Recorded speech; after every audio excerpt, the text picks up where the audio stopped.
नमस्कार, बहुत स्वागत है आप सभी का। आप देख रहे हैं आपकी बात छत्तीसगढ़ और मैं हूं अभिलाष मिश्रा। छत्तीसगढ़ में यूसीसी लाने की तैयारी पूरी हो चुकी है। कल कमेटी गठन का ऐलान कर दिया गया है और इस कमेटी को क्या काम करना है ये आपको पता ही है। इन्हें दरअसल सभी समाजों को लेकर के एक कंसेंसस बनानी है कि कौन से जो समाज है उनकी कौन सी चीज़ों को इसमें शामिल किया जाएगा, किसको बख्शा जाएगा, किसको छोड़ा जाएगा, किस समाज की तमाम चीज़ों को लेकर के क्या दिशा निर्देश होंगे। कुल मिलाकर के यूसीसी का मसौदा क्या होगा, इसे कैसे कानूनी तरीके से प्रभावी तरीके से लागू किया जाएगा जिससे सभी की भावनाओं का भी सम्मान रह जाए और एक देश एक कानून की जो मूल भावना है उसकी भी पूर्ति हो जाए।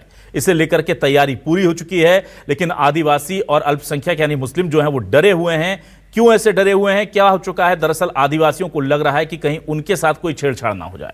हालांकि तमाम तरह से कहा जा रहा है कि आदिवासियों से किसी को कोई डरने की जरूरत नहीं है, हम आदिवासियों को इसमें शामिल नहीं करेंगे। अल्पसंख्यक पहले से ही आरोप लगा रहे हैं कि उनके धार्मिक रीति रिवाजों में सीधा दखल अंदाजी है यूसीसी का लाना। अब इसे लेकर के क्या कहा जा रहा है, अमरजीत भगत ने क्या कहा है और सर्व आदिवासी समाज के आदिवासी जो हैं ये क्यों डरे हुए हैं, पहले आपको ये सुनाते हैं। देश में 8.5% है। जब परसेंटेज में उसमें लिस्टिंग आदिवासियों की लिस्ट से नाम हटाओगे तो उसमें कमी आएगा, तो बाकी कुछ फर्क पड़ेगा या नहीं पड़ेगा। लेकिन राजनीति में जो आज पंचायत से लेकर के जनपद और जिला पंचायत, कई ठो कारपोरेशन है और विधानसभा और लोकसभा में आपकी जनसंख्या घट जाएगी। ट्राइबल्स चाहे किसी भी धर्म को मानते हैं, ट्राइबल्स की स्टेटस ट्राइबल का ही रहेगा और उसमें आप अगर समाप्त करेंगे तो पूरे ट्राइबल कम्युनिटी को उससे नुकसान होगा। तो ये गांव का जो मामला है 90 से 95% मामला गांव में बैठ के सभी लोग बैठ जाते हैं और गांव के अंदर में सारी समस्याएं खत्म हो जाती है, सुलझा लिया जाता है। और अभी जो यूसीसी लागू करेंगे मतलब सिविल कोर्ट चलाएंगे, हर केस जो है शासन में जाएगा, सरकार में जाएगा और न्यायपालिका में जाएगा, तो हम लोग परेशान होंगे। यहाँ ज़रूरत नहीं है। अगर गठन करके यहाँ पे अगर लागू करते हैं तो आदिवासी समाज इसका घोर विरोध करेगा। अब आदिवासी भले ही डरे हुए हैं, लेकिन दोनों ही उप मुख्यमंत्री डिप्टी सीएम कह रहे हैं कि आदिवासियों को हम इसके दायरे में नहीं लेकर आ रहे हैं। डिप्टी सीएम अरुण साव क्या कह रहे हैं, डिप्टी सीएम विजय शर्मा क्या कह रहे हैं, जरा सुनिए। पार्टी हर बात पर भ्रम फैलाने का, झूठ बोलने का काम करती है, अभी भी झूठ बोल रही है। बार बार इस बात को स्पष्ट किया जा चुका है कि आदिवासी समाज को इससे कोई फर्क नहीं पड़ेगा और किसी पर प्रतिकूल प्रभाव नहीं पड़ेगा, ये स्पष्ट किया जा चुका है। और लोकतांत्रिक देश में ये व्यवस्था आवश्यक है और इसलिए इस दिशा में आगे बढ़ रहे हैं। 3 राज्य ऑलरेडी इसे लागू कर चुके हैं और अब छत्तीसगढ़ भी उस दिशा में बढ़ रहा है। यूसीसी पर काम जारी है और उसमें मुख्यमंत्री जी ने निर्णय किया है कि आदिवासी समाज उसमें प्रभावित नहीं होगा, आदिवासी परंपराएं उसमें प्रभावित नहीं होंगी और उसके बाद अन्य सारे ही समाजों को एकीकृत करके और एक जैसा कानून देश में, जैसे हमारे भारत देश में 1 नेशन 1 इलेक्शन की बात हुई, हमारे भारत देश में 1 नेशन 1 ग्रिड की बात हुई, हमारे भारत देश में 1 नेशन 1 टैक्स की बात हुई, वैसे ही हमारे भारत देश में एक कानून सबके लिए, ऐसी भी बात हो रही है। और आइए देखते हैं सवाल क्या है। सवाल लेकर आ रहे हैं आपके टेलीविजन स्क्रीन पर, ये रहे सवाल आपके सामने। सवाल देखिए हमारे। छत्तीसगढ़ में लागू होगा यूसीसी, मुस्लिम समाज के साथ आदिवासियों की बेचैनी भी बढ़ी। मुस्लिम समाज को यूसीसी नागवार, सभी वर्गों को साथ ला पाएगी सरकार। कांग्रेस बोली अनेकता में एकता की भावना को खतरा, बीजेपी बोली एक देश में एक कानून ही चलेगा। छत्तीसगढ़ में यूसीसी के दायरे में तो नहीं आ जाएंगे आदिवासी, नेताओं की घोषणा पर कोई भरोसा करता क्यों नहीं यकीन हो रहा है नेताओं की घोषणा पर, जब वो कह रहे हैं कि नहीं आएंगे भाई। इस पर बातचीत करने के लिए मेरे साथ कुछ खास मेहमान जुड़ गए हैं। मेरे साथ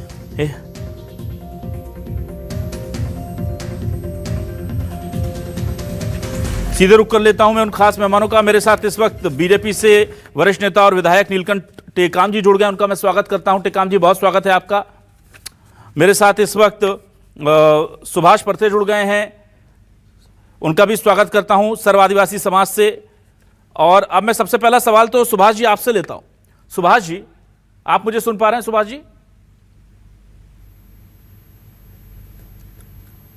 जी आप मुझे सुन पा रहे हैं? हाँ सुभाष जी, मुझे ये बताइए, क्या आपको लग रहा है कि आदिवासियों के साथ कुछ छेड़खानी होगी? मैं यहां पर अपने दर्शकों को पहले यह स्पष्ट कर दूं कि इससे पहले जहां जहां यूसीसी लागू है वहां आदिवासियों को इससे बाहर रखा गया है। मध्य प्रदेश में भी कहा गया था कि बाहर रखा जाएगा, वहां यूसीसी का ड्राफ्ट अगले 10 दिनों के अंदर आ जाएगा। यह घोषणा खुद मोहन यादव जी सीएम जो है उन्होंने की है। पर दिक्कत वहां एक हुई कि वो कहते तो रहे कि हम आदिवासियों को इसके दायरे में नहीं लाएंगे, पर उन्होंने जो कमेटी बनाई उसको दिशा निर्देश दिए कि आदिवासियों की लोक संस्कृति परंपराओं का अध्ययन कीजिए। और अब उसी कमेटी के सदस्य का औपचारिक बयान है कि हमारे पास आदिवासियों को लेकर 4 सुझाव आए हैं। शादियों का रजिस्ट्रेशन अनिवार्य कर देते हैं, बाकी छोड़ देते हैं। दूसरा सुझाव है कि आदिवासियों को पूरी तरह शामिल कर लेते हैं। तीसरा सुझाव यह है कि आदिवासियों को शामिल नहीं करते हैं। और चौथा सुझाव यह है कि आदिवासियों पर छोड़ देते हैं कि उन्हें यूसीसी में आना है या नहीं। यानी पहले कहते रहे कि हम आदिवासियों को शामिल नहीं करेंगे, फिर कमेटी को कहा इनका अध्ययन करो। जब तब भी हमने सवाल पूछे कि इन्हें शामिल नहीं कर रहे तो आप अध्ययन क्यों कर रहे हैं भाई? और अब कहा जा रहा है कि हम आदिवासियों को लेकर जो 3 सुझाव आए हैं वो तीनों लगभग ये कहते हैं कि इनको इसमें शामिल कर लीजिए। उसमें से एक सुझाव जो है, एक प्रस्ताव जो है वो ये है कि इन्हें छोड़ दीजिए। अब ये पूरी बैकग्राउंड जानने के बाद क्या आपको लगता है कि यहां भी कुछ खेला हो सकता है? सुभाष जी जोहार। जोहार। जिस तरीके से बातें आ रही हैं, माननीय इस प्रदेश के गृह मंत्री जी ने भी स्पष्ट कहा था कि यूसीसी में आदिवासियों को बाहर रखेंगे। अन्य प्रदेशों में जैसे गोवा में, उत्तराखंड में, असम में, जैसे असम में भी लागू किए हैं, तो वहां आदिवासियों को बाहर रख के किया गया है। और जो अपना सुझाव दिए होंगे, व्यक्तिगत सुझाव दिए होंगे, आदिवासी समाज के जो मेन कमेटी है, अब जो समाज के प्रमुख लोग हैं उनसे इस मामले में चर्चा नहीं किए। अगर मान लीजिए, अगर इसमें आदिवासी लोग शुरू से इस पे, आदिवासी समाज शुरू से इस पे विरोध कर रहा है कि हम लोग को आप अपनी जो नियत है, नीति है, उसको साफ करिए, नहीं तो आदिवासी समाज भाई उस हिसाब से विरोध करेगा। और आदिवासी समाज यहाँ का मूल निवासी है, मूल संस्कृति में यहाँ रचा बसा है, उसकी विविधताएं हैं। आदिवासी समाज की विविधताओं को समझ पाना कम समय में और कम लोगों में ये संभव नहीं है। छोटी छोटी जातियां हैं यहाँ, 42 जातियों का एक समूह है और उनके अपने अपने रीति रिवाज हैं जो छोटे छोटे थोड़े थोड़े रूप से परिवर्तित है। और वो किसी भी तरीके से गवर्नमेंट की नीतियों में, शासन के नीतियों में सम्मिलित नहीं होता है। उनकी अपने रीति रिवाज है जो अपने पारंपरिक व्यवस्थाओं के साथ, पुरातन व्यवस्था के साथ चल रहे हैं, जो ये छत्तीसगढ़ की खूबसूरती है। अगर जिस तरीके से आश्वासन गवर्नमेंट के द्वारा दिया गया है पूर्व में कि आदिवासी समाज को इससे अलग रखा जाएगा, उसके बाद अगर मान लीजिए किसी तरीके से बलात् रूप से या फिर कोई दबाव डाल के अगर हम लोग को शामिल करने की कोशिश करेंगे तो आदिवासी समाज इसका पुरजोर विरोध करेगा। क्योंकि आदिवासी समाज अपने रीति रिवाज में किसी का दखलंदाज पसंद नहीं करता है। वो स्वच्छंद जंगलों में रहने वाला है, जल जंगल जमीन को अपना मानता है। उसकी संस्कृति, मूल संस्कृति यहाँ की प्राचीन व्यवस्थाओं के साथ जुड़ी हुई है। और अभी के नए नए नियमों के साथ आके उसे शासित कर पाना किसी भी शासन का संभव नहीं है। ये ठीक है। चलिए, मैं अब जल्दी से आ जाता हूं इस पूरे मामले पर। टेकाम जी आपके पास। टेकाम जी, आप लोग कह रहे हैं कि हम आदिवासियों को इसमें शुमार नहीं करेंगे। अब चूंकि मध्य प्रदेश में एक धोखा हो चुका है, पड़ोसी राज्य है और वहां पर आदिवासी सबसे ज्यादा है देश में, और उनको लग रहा है कि भाई आप, जब आपको शामिल नहीं करना था तो आपने इन पर जो शोध क्यों कराया, इनकी जानकारी क्यों छुटाई, और अब लगभग उसी दिशा में बढ़ रहे हैं। हालांकि अभी फाइनल ड्राफ्ट नहीं आया है, लेकिन क्या लिखित में यह चीज जारी कर दी जाएगी ताकि आदिवासियों के मन में जो डर बैठा है कि आदिवासियों के किसी भी क्रियाकलाप, कोई भी परंपरा, रीति रिवाज पर या यूसीसी के दायरे से पूरी तरह आदिवासियों को बाहर रखा जाएगा, जैसे कि देश के गृह मंत्री अमित शाह जी भी कई बार कह चुके हैं कि हम शेड्यूल ट्राइब को इसके अंदर नहीं लाने वाले। बिल्कुल, इसमें कोई संदेह नहीं होना चाहिए, क्योंकि आदिवासियों के लिए जो व्यवस्था बनाया गया है वो व्यवस्था संविधान के अनुच्छेद 342 और अनुच्छेद 66 में जो परिभाषाएं दी गई है उसके तहत गवर्न होती है। अगर हम छत्तीसगढ़ में और बाकी राज्यों में जहां पर यूसीसी पर काम हो रहा है उसके संदर्भ में देखें तो उत्तराखंड एक सबसे बढ़िया उदाहरण है, जहां पर ट्राइबल से रिलेटेड किसी भी प्रावधानों को सिविल कोड को टच नहीं किया गया है।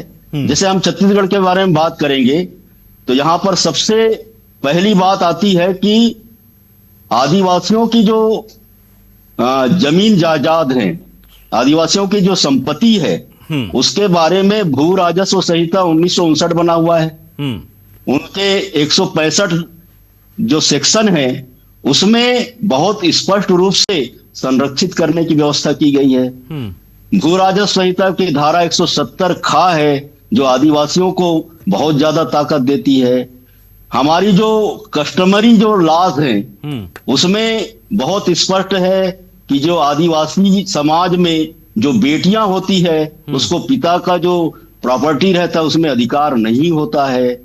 आदिवासियों के जो जन्म संस्कार हैं, विवाह संस्कार हैं, मृत्यु संस्कार हैं, ये सारी के सारे चीजें जो है वो संविधान से जो गवर्न हो रहे हैं। और 5th शेड्यूल इलाके हैं हमारे यहाँ विशेष करके, जहां पर किसी भी तरीके से संरक्षित किए जाने वाले, संरक्षण देने वाले कोई भी कानून को वायलेंस नहीं किया जाएगा। जैसे पेशा एक्ट है, जैसे जो है वन अधिकार मान्यता का जो कानून है। तो इसलिए ये जो अभी कुछ जगह पर भ्रम की स्थिति बनी हुई है उसको शुरुआती दिनों में ही हमारे सरकार के माध्यम से स्पष्ट कर दिया जाएगा। एक जिम्मेदार रिटायर्ड हाईकोर्ट के जस्टिस को उसके नेतृत्व में और एक जो रिटायर्ड एसीएस रैंक के जो ऑफिसर हैं जिन्होंने एक लंबे समय तक ग्रामीण विकास विभाग में काम किया था, उसको सदस्य के रूप में मनोती इसमें रखा गया है। बहुत सारे विषय विशेषज्ञ इसमें रखे गए हैं। तो मुझे ये बिल्कुल बताते हुए आपको कोई इसमें डाउट नहीं होता है कि छत्तीसगढ़ राज्य में बनने वाले यूसीसी में किसी भी तरीके से यहाँ के रहने वाले जनजातीय समाज के, हमारे आदिवासी भाइयों के कोई भी सिविल अधिकार को पर जो है छेड़खानी नहीं किया क्या ये रिटर्न में जारी नहीं किया जा सकता उसी यूसीसी के ड्राफ्ट को लेकर के, या उसकी जो कमेटी को दिशा निर्देश दिए गए हैं ताकि लोगों के मन से भ्रम हट जाए? ये सब बयानों तक क्यों सीमित है? क्या बना के रखना है थोड़ा सा मार्जिन? नहीं, मैं तो ये कह रहा हूं, ये बातें आज प्लेटफॉर्म में आ रही है, मीडिया के माध्यम से आ रहा है, सामाजिक संगठन के लोग इसमें जैसे जुड़े हुए हैं, उनके सब सुझाव जाएंगे और जहां जहां पर क्लियरेंस देना रहेगा वो सब दे देंगे। बस ये है कि कुछ लोग जिनको इसमें अपना रोटी सेकना है, राजनीतिक रोटी सेकना है, या इसमें कोई सुराख करना है, उनसे बचने की जरूरत है। चलिए ठीक है, मेरे साथ हेमंत ध्रुव जुड़ गए, जिला पंचायत के पूर्व अध्यक्ष हैं कांकेर से और कांग्रेस के वरिष्ठ नेता हैं। हेमंत जी, आपका स्वागत करता हूं।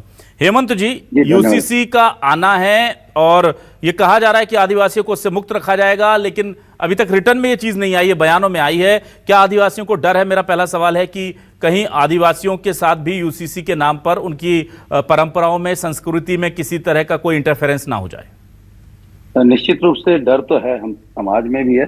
जिस तरह से भारतीय जनता पार्टी जो बात करती है और काम कुछ अलग करती है, और जैसा कि छत्तीसगढ़ आदिवासी बहुल राज्य है और ये जो हम अदर स्टेट में अगर देख रहे हैं वहां जिस तरह से इन्होंने लागू किया दमनकारी, उस तरह से कहीं हमारे छत्तीसगढ़ में भी लागू मत हो। तो हम सब इसका विरोध करेंगे। और जैसे कि अभी पूर्व वक्ताओं ने कहा कि अगर वो स्पष्ट रखते हैं, अगर नियम कायदे जो भी हैं यूसीसी जो बना रहे हैं, आदिवासी समाज की जो रूढ़िवादिता है, उनके अधिकार है, अगर वो उनको छूते नहीं है, उनको अगर दूर रखते हैं तो ये ठीक है।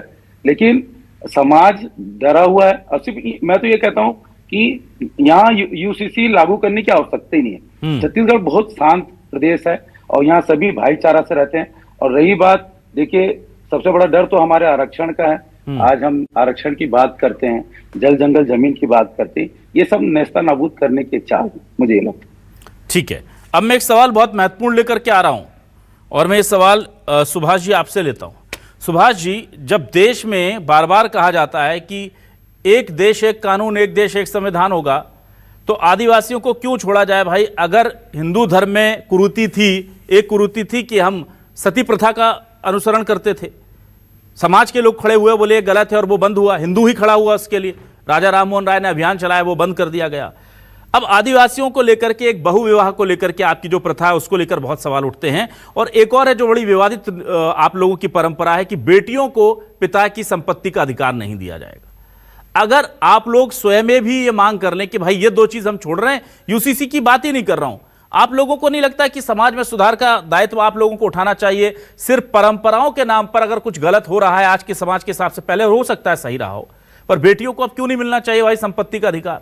और जब देश में एक कानून होगा, एक देश एक कानून होगा, तो आदिवासियों को अकेला क्यों छोड़ा जाए? जब सभी धर्मों में, हिंदू विवाह अधिनियम में दखल होगा, मुस्लिमों के पर्सनल लॉ बोर्ड में दखल होगा, ईसाइयों में दखल होगा, सिखों में दखल होगा, तो आप लोगों को क्यों छोड़ा जाए? बहुत कड़वा सीधा सवाल पूछ रहा हूं मैं। अभिलाष जी, आपका सवाल आपके हिसाब से तार्किक हो सकता है, बाकी आजादी के इतने सालों के बाद भी अगर आप देखेंगे आदिवासी समाज कहाँ है, किन परिस्थितियों में है, कितना उनका विकास हुआ है, और जो भी गवर्नमेंट रहा है उसकी कथनी और करनी में क्या अंतर रहा है, आप समझ सकते हैं। आदिवासी समाज को किसी से सीखने की जरूरत नहीं है, वो प्रकृति प्रेमी है, प्रकृति के साथ और इस नैसर्गिक जो ना मैं परंपराओं की तो बात ही नहीं कर रहा, मैं तो जो आपकी दो परंपराएं, बेटियों को हक नहीं देने से क्या आदिवासियों का विकास हो जाएगा?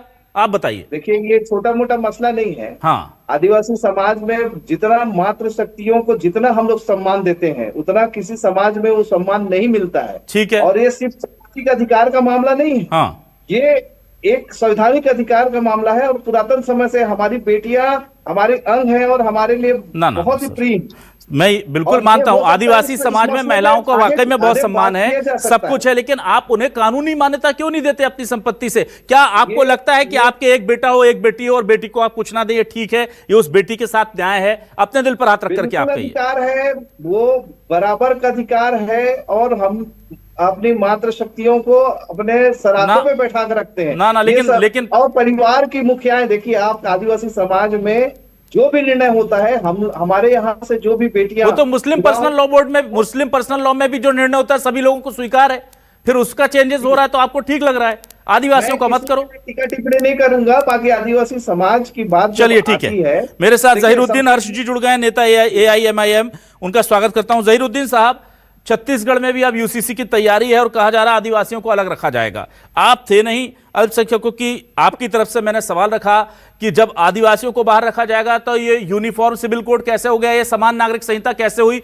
जिसमें कुछ लोगों को छोड़ दिया गया? ये समान तो रहा नहीं, ये तो स्पेशल नागरिक संहिता हो गई है। और दूसरा सवाल यह है कि अगर मुस्लिमों के बहु विवाह की प्रथा को गलत माना जाता है तो आदिवासियों को उसी आधार पर कि वो परंपरा है उनकी, ये कहकर के छूट दिया जाना, क्या आप इसे न्याय संगत मानते हैं और क्या स्वीकार करेंगे यूसीसी को छत्तीसगढ़ और मध्य प्रदेश में?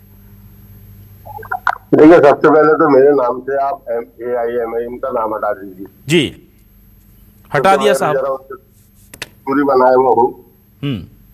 और ये जो छत्तीसगढ़ और मध्य प्रदेश में यूसीसी का जो मामला है, यूसीसी कानून का, लगता है फोन। हाँ जी, बोलिए, सुन पा रहे हैं, आपको सुन पा रहे हैं।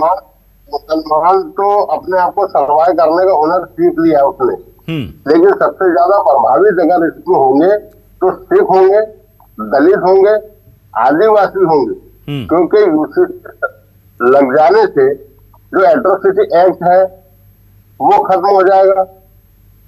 दूसरा, सिखों के साथ जो उनके किरपान रखने का, तलवार रखने का जो अधिकार है उनसे वो छीना जाएगा। सर्विस के अंदर उनको जो पगड़ी बांधने का अधिकार है वो छीना जाएगा। जैन समाज जो है, जैन साधु जब मैदान पे निकलेंगे तो लोग उनके खिलाफ भी अश्लीलता परोसने का, अश्लीलता के मुकदमे दर्ज कराएंगे। तो मेरी नजर में जो यूसीसी कानून है ये भारत की अनेकता में एकता और धार्मिक स्वतंत्रता पर एक किस्म का प्रहार है। यूसीसी लागू नहीं होना चाहिए। और मैं ये मानता हूं कि सिर्फ भारतीय जनता पार्टी जब चुनाव के करीब जाने की कोशिश करती है तो मूल मुद्दों से जनता का ध्यान कैसे भटकाया जाए इसकी वो मास्टर है। इनको अभी ही यूसीसी लाने की क्या जरूरत है? और ये राज्यों के अंदर यूसीसी लागू करवा रहे हैं, सबसे पहले केंद्र में कर देना चाहिए। यही सबसे बड़ा देखिए, आप देखेंगे कि मध्य प्रदेश और छत्तीसगढ़ के अंदर यूसीसी लागू हो जाएगा और अन्य राज्यों में नहीं होगा तो कहां समान नागरिकता हुई? हम भारत के एक जैसे रहना चाहिए। किसी राज्य में हमारे अधिकार किसी के अधिकार नहीं रहेंगे और किसी के अधिकार रहेंगे, ठीक। तो ये एक अजीब चीज हो जाए। ठीक है, चलिए मैं वापस आता हूं जल्दी से। सुभाष परते जी, माफ कीजिएगा, हेमंत जी आपके पास, फिर मैं टेकाम जी के पास आऊंगा। हेमंत जी, ये जो पूरा मामला जिस तरह से चल रहा है, क्या आदिवासियों को छोड़ करके एक एक राज्य के जरिए किया जाए और हर राज्य में अलग अलग परिस्थितियां हैं? अब मध्य प्रदेश कह रहा है कि हम स्टडी कर रहे हैं, इनके ऐसे का कुछ हम एक दो चीजों का प्रावधान कर देंगे जिससे वो उनको दिक्कत ना हो। विवाह का रजिस्ट्रेशन, पंजीयन जरूरी हो रहा है। कल को एक राज्य में होगा तो फिर दूसरे राज्य में भी रास्ता खुल जाएगा। और रजिस्ट्रेशन करने का मतलब ये हो गया कि आपके बहु विवाह प्रथा पर अघोषित तरीके से रोक लगा दी जाएगी। तो ये तमाम चीजें, ये जो बात कह रहे हैं जहीरुद्दीन साहब, ये तो ठीक कह रहे हैं कि केंद्र ही लागू कर दे एक साथ। एक कानून बनाना तो एक कानून बनाओ ना, हर राज्य में अलग कमेटी बनेगी, अपने हिसाब से अलग कानून बनाएगी, तो फिर एक कहां रह गया? अगर देश में एक कानून बनाना तो केंद्र सरकार को करना चाहिए। ये राज्यों को देकर के ये क्या प्रयोग किए जा रहे हैं? धीरे धीरे समाज में देखा जा रहा है कि कितना विरोध करेगा आदिवासी समाज, क्योंकि इकट्ठा हो गया तो देश भर के आदिवासी बिखर जाएंगे। तो एक राज्य में पहले कर दो, उन्हें संभाल लिया, चलो ठीक है, दूसरे राज्य में कर दो, उन्हें संभाल लिया। ये क्या इस तरह का कुछ प्रोपेगेंडा चल रहा है क्या? देखिए, ये हमारा देश, बोलते ना, घाट घाट में पानी बदलता है, भाषा बदलती है। और जिस तरह से यूसीसी यहाँ लागू किया जा रहा है, ये कतई बर्दाश्त नहीं किया जाएगा। हर जगह, हर प्रांत, हर जगह की अपनी अपनी प्रांतों की संस्कृति, वहां के रहने वाले जो आदिवासी हैं, सबकी अलग अलग रीति रिवाज है, संस्कृति, सभ्यता, सब कुछ है। अगर आप उसको एक उससे बांध देंगे तो उनकी पूरी संस्कृति ही खत्म हो जाएगी, तो समाज ही खत्म हो जाएगा। ये मैं खासकर ये कहना चाहूंगा, हमारा जैसे बस्तर का इलाका है, और अभी आप एक कह रहे थे कि महिलाओं वाली बात, तो मैं परते जी कह रहे थे, हमारे समाज में मात्र सत्तात्मक भी है। अब हम जितना महिलाओं को सम्मान देते हैं, किसी समाज में नहीं। हमारे यहाँ ना दहेज प्रथा है, ना कन्या भ्रूण हत्या है, और आप जो संपत्ति की बात कर रहे हैं, तो ऐसा कोई विवाद अभी आज तक हमारे समाज में नहीं आया। और जब ऐसे कई विवाद आते हैं तो ऐसी नौबत भी नहीं आती, क्योंकि हम लोग समाज के लोग बैठकर हम अपने बहू बेटियों का, उनके सम्मान का। हेमंत जी, ये तो गलत बात है ना कि आपके मामले हो तो आपका समाज निपटाए और अगर दूसरे धर्म के मामले हो तो वो पुलिस निपटाएगी। देखिए, हम ये हमारी परंपरा, हम अपनी परंपरा रूढ़िवादिता से चल रहे हैं। हम दूसरा क्या कर रहा है उससे। तो हेमंत जी, जैसे आपको आपकी परंपरा प्यारी है, ऐसे ही हर वर्ग को अपनी परंपरा प्यारी, उसी के लिए चलना चाहता है। उसी के लिए तो हम लोग लड़ रहे हैं ना। ठीक है, आप यूसीसी क्यों चालू कर रहे हैं? जब आप भाई सबको, अगर संविधान ने सबको धार्मिक स्वतंत्रता दी है तो उसका सम्मान किया जाना चाहिए। ठीक है, चलिए ठीक है। टेकाम जी, सबसे बड़ा सवाल यही है कि यूसीसी अगर देश के लिए अच्छी है तो भाई मोदी जी केंद्र में क्यों नहीं लागू कर देते? और अगर यूसीसी राज्यों के हिसाब से, उसके कैलकुलेशन के हिसाब से करनी है, तो फिर ये यूसीसी कहां रही? ये तो स्पेशल सिटीजन शिप हो गई ना। फिर कहां ये समान नागरिकता सही रही? ये तो विशेष नागरिकता सही हो गई। तो मुझे ये बताइए कि अगर ये सही है तो केंद्र से लागू क्यों नहीं हो रही? देखिए, केंद्र में लागू क्यों नहीं हुआ, राज्य क्यों इसमें आगे बढ़ रहे हैं, ये दोनों बात को समझने का बहुत आसान तरीका है कि केंद्र में भी लागू हो जाएगा।